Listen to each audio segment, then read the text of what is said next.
Hi, welcome to the Dow Market View for Monday the 13th of October 2014. And starting off with the 5-minute chart, we can see that the market was stuck in the sideways range for most of the afternoon and early evening until we had the sell signal that actually was filled. Prior to this, there were two longs which fortunately weren't filled as the market moved lower in the last 2 to 3 hours of trading there.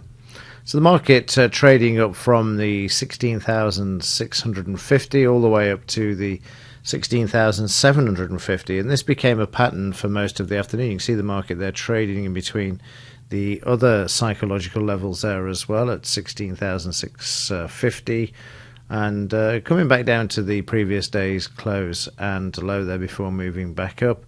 See the market coming through and then turning around and trading back up to the 16,750, back down and then stuck at 16,700 there, where we have the sell signal, and then we see the market moving lower from here. So let me just mark this one up for you. We see the market going through the 20-point scalp there convincingly, biggish bar, and also taking out the 16,650 level as well. Very important level here. You see the market attempting to close back above this, but failing to do so, and then trading down towards the 16,600, which of course was then broken later on in the evening, until we got to 9 o'clock here, where we see the market trading down to the 16,550 level there before the market closed. So again, continuing lower just shortly after as well, because 9 p.m. is the cutoff time, and again using the 100%.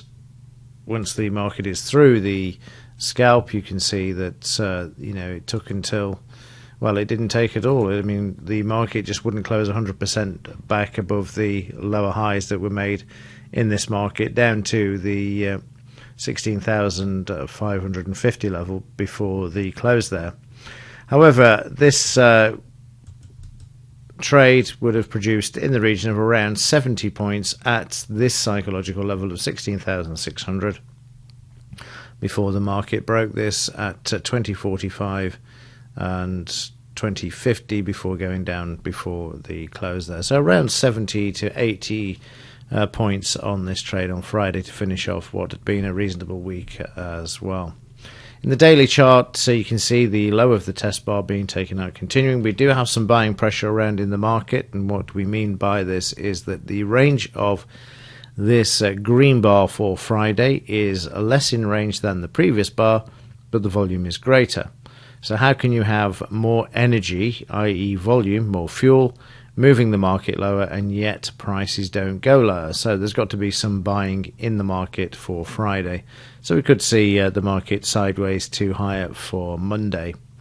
Speaking of which, let's have a quick look at the news for Monday. There is absolutely nothing out there apart from Eurogroup meetings for Monday. So no major economic news items to be released on Monday. And finally, of course, in the implied volatility, this shooting up on Friday as the market slid in the last couple of hours, trading up to 16% just above there. We've got a problem with the site again, can't get the actual figures.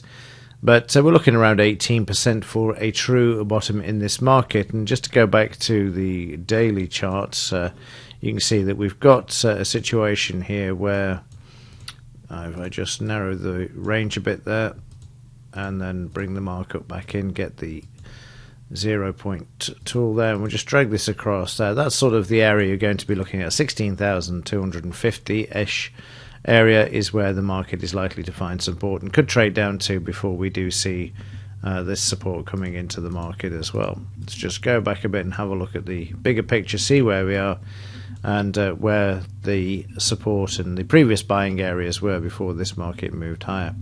What's fascinating about this chart, or this particular last few weeks compared to before, if you have a look at all of the other corrections, they're just smallish bars, and the market makes its correction, the old big bar, where there's a lot of volatility in this market as it's attempting to move lower. And I suspect it's a case that the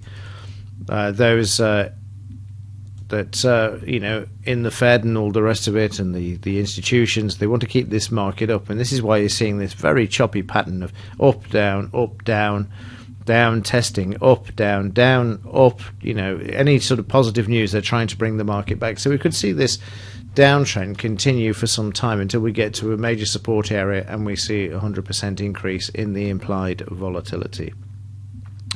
Right, well, that's it from me. I'll see you in Tuesday's market view. Have a good day. As ever, thank you for your support. Very much appreciated. And as ever, thanks for watching. I will see you in the next one.